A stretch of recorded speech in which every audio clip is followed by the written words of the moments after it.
In my last post I asked, what do you do when your bot gives out the wrong email address?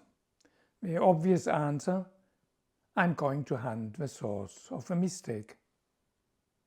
But how do you actually do that? The exact situation happened to me. A customer asked for our email address and our bot Vavo confidently answers contact@javavo.com, an email which doesn't exist. The customer calls in. Your email bounced back. My bot Vavo can't be that stupid. The correct email is right there in the knowledge base, support@javavo.com.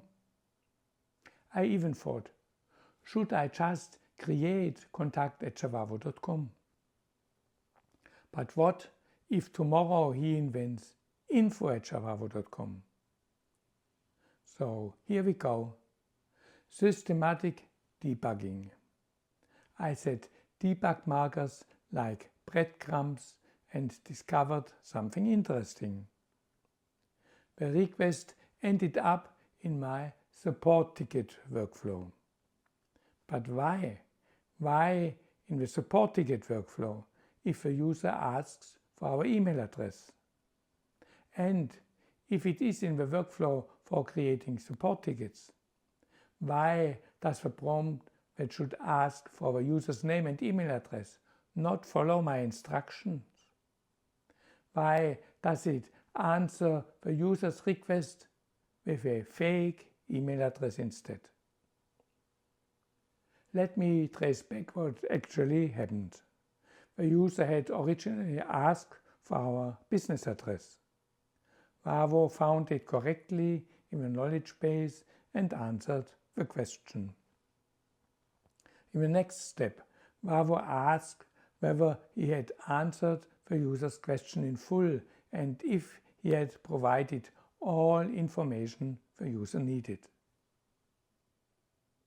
Listen to the user response carefully. It's where everything went wrong.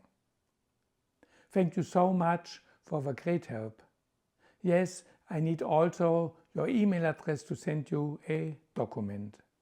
And my colleague Andy mentioned you might also handle international shipping queries. Is that correct?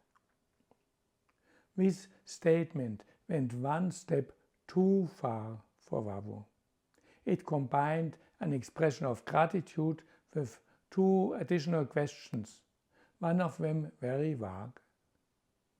Vavo determined he did not understand this follow-up statement clearly and handled it the way I had instructed him. Send unclear queries to the workflow for creating a support ticket. I expected that this instruction would escalate unclear requests to get human attention and a proper solution from a human agent. Vavo followed my instruction, but then he reached a crunch point. The first instruction in the system prompt states clearly, be professional, friendly and customer-oriented. And the first step in the support ticket workflow demands, ask the user for his name and email address.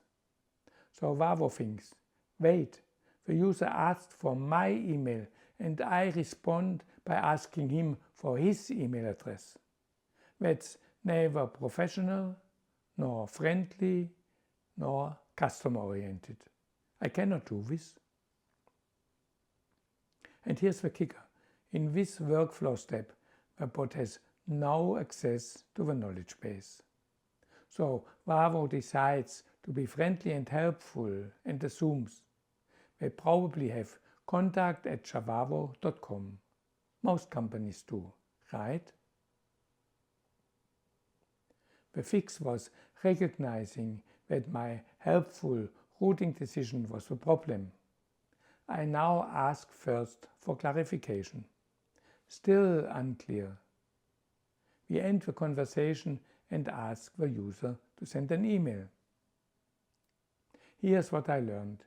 If you want real kindness in your relationships, you must protect your environment and keep destructive energy out. And for bots, it's the same. If you want your bot to be kind, you have to set clear boundaries and end conversations politely when needed.